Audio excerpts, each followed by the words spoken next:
السلام علیکم، نیزا advice channel میں ویلکم۔ امید ہے آپ سب لوگ خیریت سے ہوں گے، اور آج ہم قرآن پاک کی روشنی میں جانیں گے کہ مسجدوں اور زمین کی حقیقت کیا ہے اور کیوں ان کی حفاظت ہر مسلمان پر فرض ہے۔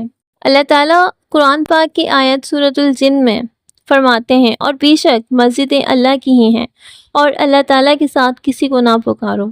سورۃ التوبہ میں بھی اللہ تعالیٰ نے ارشاد فرمایا، اللہ کی مسجدوں کو وہی لوگ آباد کرتے ہیں جو اللہ اور قیامت کے دن پر ایمان رکھتے ہیں، نماز قائم کرتے ہیں اور زکوٰۃ دیتے ہیں، اور اللہ کے سوا کسی سے نہیں ڈرتے، بس یہی لوگ ہیں جو ہدایت پانے والے ہیں۔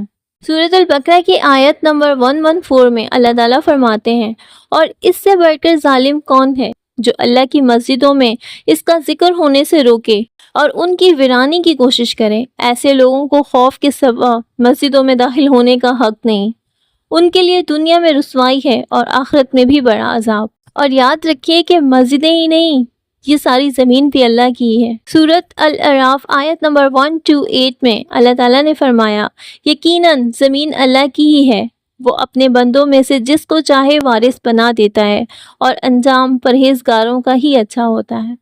اور اسی طرح سورۃ النور آیت نمبر 42 میں اللہ تعالیٰ فرماتے ہیں، آسمانوں اور زمین کی بادشاہی اللہ کی ہی ہے اور اسی کی طرف لوٹایا جائے گا۔ قرآن پاک کی ان تمام آیات سے ہمیں یہ بات پتہ چلتی ہے کہ مسجدیں اور زمین ان سب کا مالک اللہ ہے، اور ان کی بے حرمتی، ویرانی یا ان میں عبادت سے روکنا سخت ظلم ہے۔